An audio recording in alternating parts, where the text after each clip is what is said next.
High, good morning to everyone. আজ ভীষণ special day, আজ মিনির বার্থডে। তো মা সমস্ত কিছু গুছিয়ে রেখেছে এখানে।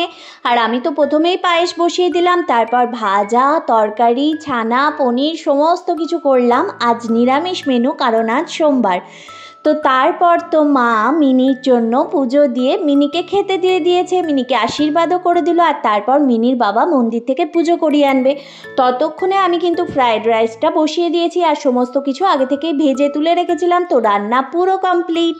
ততক্ষণে বাবাও চলে এলো। তারপর মিনির ঠাম্মি, পিসি, দিদিভাই সবাই এসেছিলো। আর দুপুর হতে না হতেই আমি কিন্তু মিনির জন্য সমস্ত খাবার সাজিয়ে গুছিয়ে রেডি করে দিয়েছি। তো তারপর তো মিনি খেতে বসেছিল, আর নিজের হাতে একা একা তো খেতেই পারে না, তাও দুষ্টুমি করে ওকে খেতেই হবে। তো তারপর মা, আমি, ওর বাবা সবাই মিলে একটু করে পায়েস খাইয়ে দিচ্ছিলাম মিনিকে।